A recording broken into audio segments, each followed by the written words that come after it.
അപ്പം കാര്യങ്ങളൊക്കെ എല്ലാം അറിഞ്ഞല്ലോ.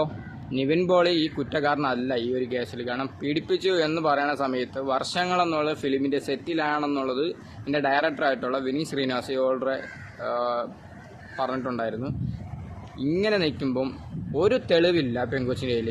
പീഡിപ്പിച്ച സമയത്തുള്ള തെളിവോ അല്ലെങ്കിൽ ഈ ഒരു കാര്യം ഫ്രണ്ട്സിൻ്റെ അടുത്ത് ഷെയർ ചെയ്തിട്ടില്ല, ഇത് വീട്ടുകാരോട് പറഞ്ഞിട്ടില്ല, ഈ സമയത്ത് ഇത് പോലീസ് സ്റ്റേഷനിൽ പരാതിപ്പെട്ടിട്ടില്ല.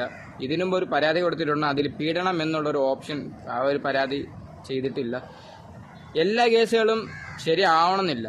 കാരണം നിവിൻ എന്നുള്ള ഒരു നടനെ അഭിനയിക്കാൻ ഇപ്പോൾ ഫിലിം കിട്ടാതെ ഇരിക്കുമ്പം നിവിൻ വേറൊരു പെൺകൊച്ചിന് അത് ചാൻസ് കൊടുക്കുക എന്ന് പറയുന്നത് അത് ഇല്ലാത്തൊരു കാര്യമാണ്. പക്ഷെ എല്ലാ കേസുകളും തെളിയാത്ത സമയത്തും നിവിൻ ഇപ്പോഴും കുറ്റക്കാരനല്ല.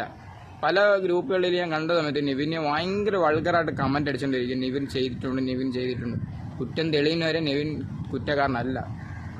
Not a point.